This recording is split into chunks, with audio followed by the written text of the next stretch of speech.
Utilisateur de Reddit, quelle est votre anecdote la plus honteuse que vous n'oseriez jamais raconter à votre famille? Quand j'étais enfant, j'ai mis de la terre dans le gâteau que faisait ma mère pour une réunion parents-prof. J'ai fait caca la nuit dans mon lit et je l'ai pris dans mes mains pour aller le mettre dans la poubelle. Il est tombé sur le chat, il en avait partout, j'ai accusé ma sœur. Mon premier rapport sexuel c'était avec une prostituée pendant un week-end de 5 jours à Amsterdam avec des amis. J'avais 23 ans. Je regrette pas cette expérience, mais c'était pas ouf clairement. Quand j'étais petit, j'ai menti sur une blessure. Je me suis fait choper par un médecin, mais ma mère qui m'accompagnait ne lui a pas fait confiance. À peu près une fois tous les 2 ans, ma mère se souvient de cette blessure, et à chaque fois elle s'insurge de ce médecin qui voulait me traiter de menteur. Bien essayé maman.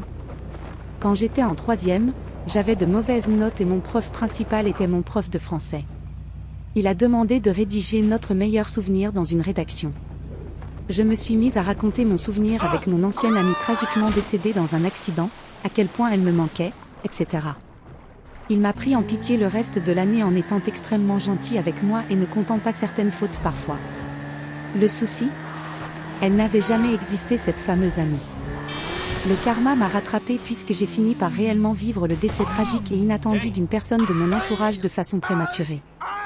J'étais en CE1, j'avais trouvé la bague de fiançailles de ma mère dans une armoire et j'avais décidé d'extraire le diamant. Je l'ai frotté sur le rebord de la fenêtre pour ouvrir dans un premier temps l'anneau, mais je n'ai pas réussi à faire plus. Alors, pour effacer les preuves, j'ai fait croire à ma maîtresse de CE1 que je l'avais trouvée par terre. Étonnée, elle l'a prise. Aujourd'hui, je ne comprends pas comment j'ai pu faire ça.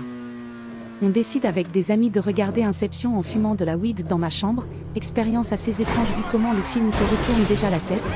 Une amie n'a pas dû supporter le combo et est partie aux toilettes en marmonnant une chose incompréhensible, puis on entend un gros bruit sourd dans le couloir. Elle s'était évanouie sur place, dans ma maison, mes parents qui font la fête avec leurs amis en bas. Pendant une minute je ne savais pas quoi faire, elle s'est finalement réveillée et on a continué le film normalement. Quand j'avais 5 ans, je partageais la chambre avec ma mère, et mon lit était à l'opposé du sien dans la pièce. La nuit souvent je me décrottais le nez et j'envoyais mes petites crottes de nez bien boulées dans l'au-delà à coups de pichenette. Un soir on va se coucher, ma mère éteint la lumière. Je commence à envoyer mes petits missiles et là ma mère dit « Ah, il y a un truc froid qui est tombé sur mon visage ». Elle allume la lumière et trouve une énorme crotte de nez bien roulée sur sa joue. Évidemment j'ai nié que c'était moi. Bien qu'il n'y avait que nous deux. Depuis ce jour j'ai arrêté d'envoyer mes crottes de nez partout. Encore aujourd'hui ma mère m'en reparle parfois et je nie toujours.